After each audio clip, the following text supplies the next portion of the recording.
So the title of the talk today is called What the World Needs Now. It's the first phrase from an old Jackie DeShannon song.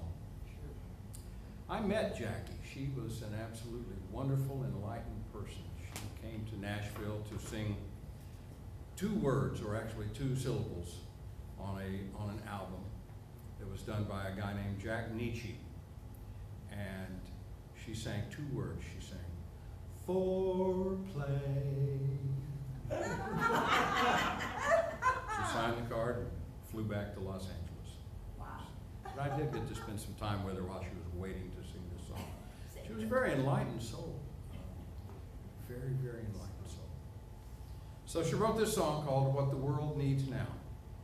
And of course, you're imagining that the talk is about what she wrote about. What the world needs now is love, sweet love. That's the only thing that there's just too little of. And I got to thinking about that. Here we are, these many, many years later. What is it, 30, 40 years since she wrote that song? And we're still in a situation where we need love in the world.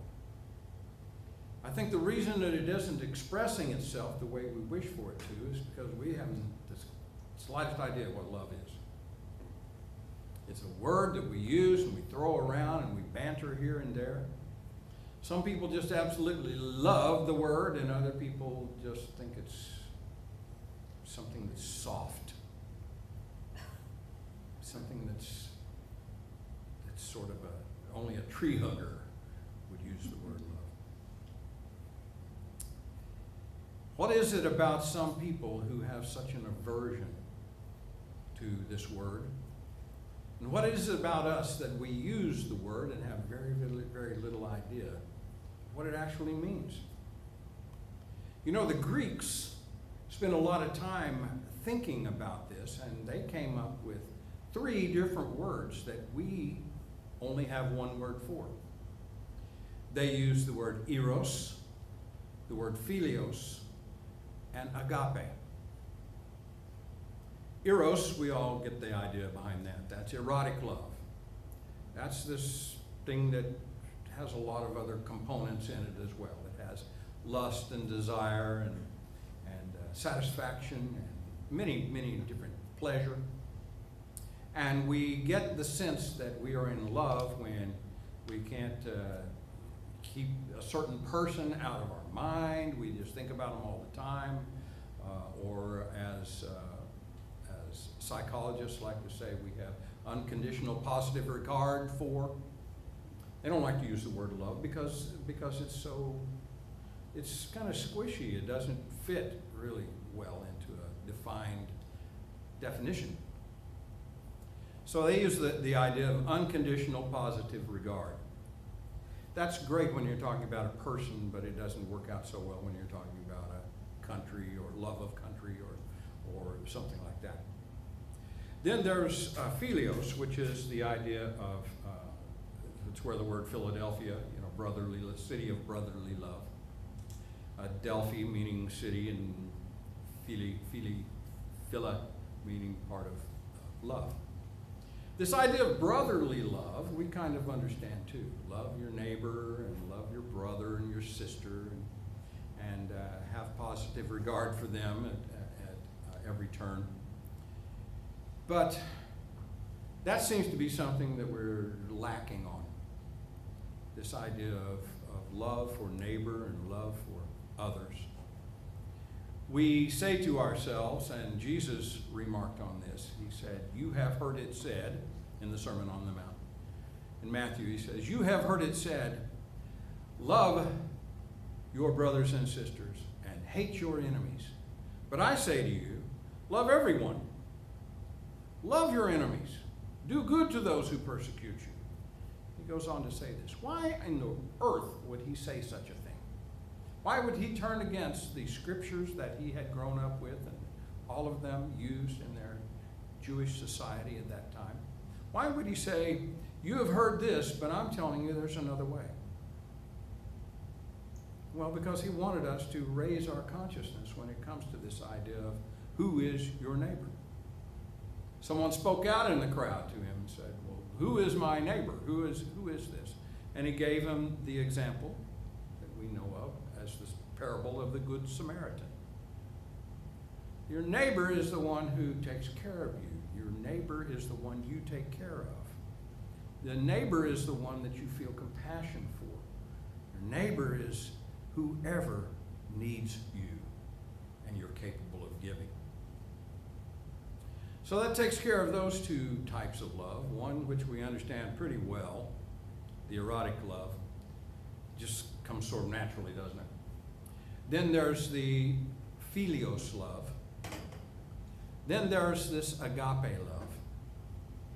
That means the love of God, the way that God loves you. And Jesus tried to explain this by saying, who among you, as a parent, if your child asked for an egg, would give him a scorpion? Who asked for bread would give him a stone?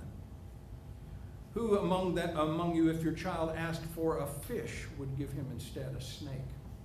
And if you, being imperfect, or that is, having a finite mind that sometimes understands and sometimes doesn't, if you would do this for your own children, how much more will God do for you? And he was trying to explain to them this agape love. This idea of unconditional, it comes to you whether you're good or bad. It makes no difference about your behavior or your belief system or the color of your skin or the language that you speak or anything about you. None whatsoever. It's this idea that love itself loves love and will do everything it can to sustain itself and to multiply itself. Having said all that, that sounds great inside our minds, doesn't it? I'm thinking that the world needs something besides these concepts that we call love. It needs something more, because these concepts are just ideas and words that we speak and we say them, but we don't really get it because we're not active with it in our lives. So what is it that we really need? What I'm thinking that we need is awareness. We need a raising and a heightening of consciousness. Now, once we've reached this, then we can start determining and discerning what love really is to us. We get a better idea. We can fine-tune it. It's like we go over to the television in the old days and turn that fine-tuning knob until the picture comes in clearly. Remember that? You don't remember that, but we remember. Turn it until it comes in very clearly. That's what we're doing with our consciousness. And that works very well inside our intellect. We can learn to define it more closely, and therefore we can understand it better. But I think we need something even more. What the world needs now is an understanding and an enhancement of heart. The heart can think, you know. It can actually think. Ask anybody who's ever studied heart math. They will tell you, as I will tell you now, that the heart is that place from which all intelligence emanates. It's not up here. This is a great computer. It can answer all kinds of questions and figure things out, and it can solve problems. But it can't feel anything. We feel from the heart. And I'm not talking about this organ over here on this side of your body that goes kadumpa, kadumpa. I'm not talking about that necessarily. Or maybe yours doesn't go kadumpa, kadumpa. Mine does. I've listened to it. What I'm talking about is the center of your being. The heart. That's what we talk about when we say go to your heart space. We talk about going to the center of your being. Yes, it requires that you do something in consciousness to turn within and go there. When you get there, you realize that there's nothing opposed to you. There's nothing to be in conflict with. There's no fighting. You know, I wish I wish our politicians would stop using the word fight. They're always saying that, aren't they? I'll fight for you. That's conflict.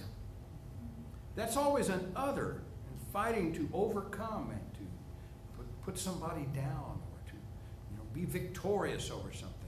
I wish rather they would say, I will support you in your idea of peace or whatever it might be. I will support that. I feel so much better about it if they would use that term instead of fight for you. I don't think we need another fighter on this planet. We need a supporter.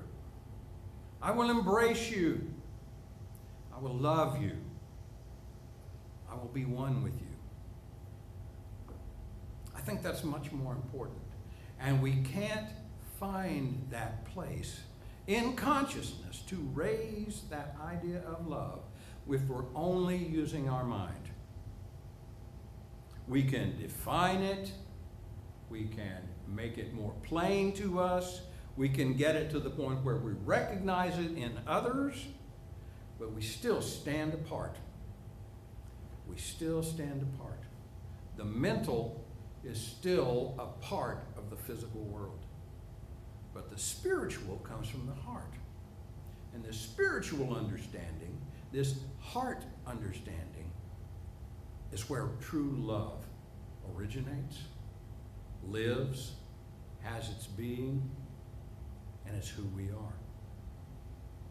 What the world needs now is people that are more genuine. What the world needs now is people that are more vulnerable.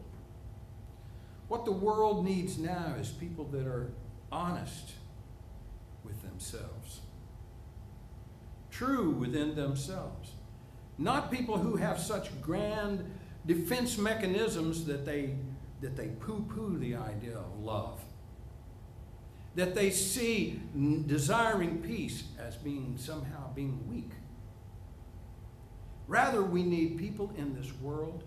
What the world needs now is an understanding of love from a heart level.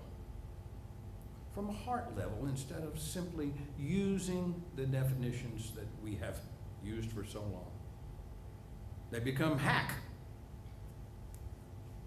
Love. It's another word, 4-letter word. I love you. Bye. See you later. Bye. Love you. We do this all the time.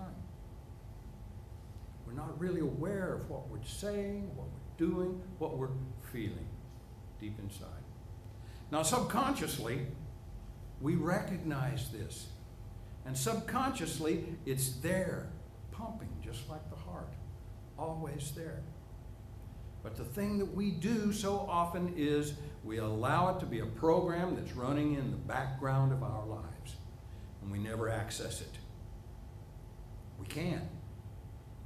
We can close down, or we can minimize the other programs in our mind and in our lives, let them fall away, and we can bring up on the screen of our consciousness a heart space. Oh, we all know what that feels like, don't we? Don't we know? We know what it feels like. And we shouldn't be ashamed of it or afraid of it. We should allow it to speak out. Just as the song Imagine is saying. You may say I'm a dreamer, but I'm not the only one. So many people are coming together more and more to express what the world